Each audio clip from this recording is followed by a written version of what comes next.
سورة الطلاق مدنية. أعوذ بالله من الشيطان الرجيم. بسم الله الرحمن الرحيم. يا أيها النبي إذا طلقتم النساء فطلقوهن لعدتهن وأحصوا العدة واتقوا الله ربكم لا تخرجوهن من بيوتهن ولا يخرجن إلا أن يأتين بفاحشة مبينة وتلك حدود الله ومن يتعد حدود الله فقد ظلم نفسه لا تدري لعل الله يحدث بعد ذلك أمرا فإذا بلغن أجلهن فأمسكوهن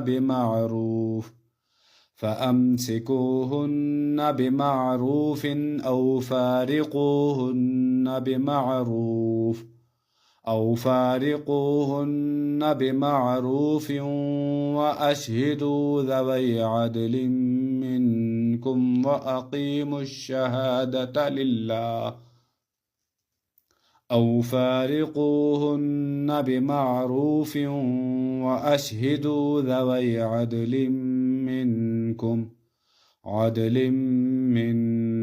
وأقيموا الشهادة لله ذلكم يوعظ به من كان يؤمن بالله واليوم الآخر ومن يتق الله يجعل له مخرجا ويرزقه من حيث لا يحتسب ومن يتوكل على الله فهو حسبه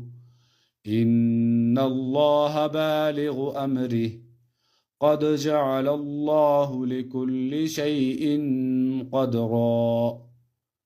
واللائي يئسن من المحيض من نسائكم إن ارتبتم فعدتهن 3 أشهر واللائي لم يحضن وأولاة الأحمال أجلهن أن يضعن حملهن ومن يتق الله يجعل له من أمره يسرا ذلك أمر الله أنزله إليكم ومن يتق الله يكفر عنه سيئاته ويعظم له أجرا أسكنوهن من حيث سكنتم من وجدكم ولا تضاروهن لتضيقوا عليهن وإن كن أولات حمل فأنفقوا عليهن حتى يضعن حملهن فإن أرضعن لكم فآتوهن أجورهن وأتمروا بينكم بمعروف وإن تعاسرتم فسترضع له أخرى لينفق ذو سعة من سعته ومن قدر عليه رزقه فلينفق مما آتاه الله لينفق ذو سعة من سعته ومن قدر عليه رزقه فلينفق مما آتاه الله لا يكلف الله نفسا إلا ما آتاها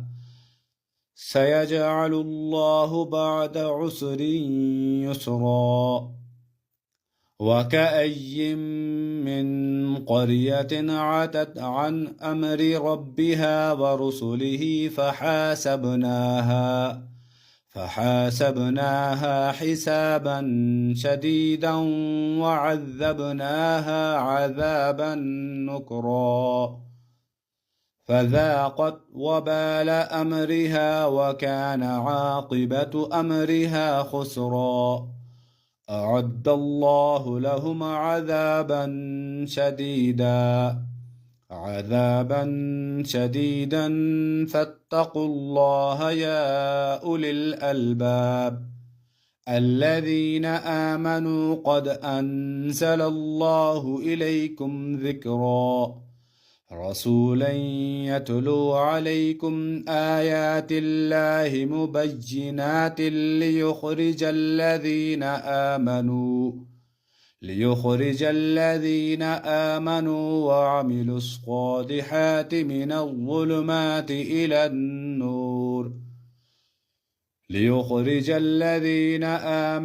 وعملوا الصالحات من الظلمات إلى النور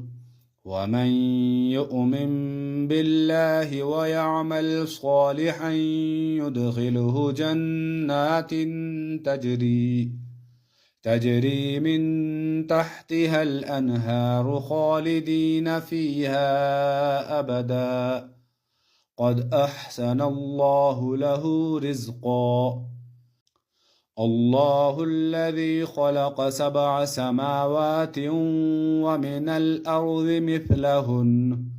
يتنزل الأمر بينهن لتعلموا أن الله على كل شيء قدير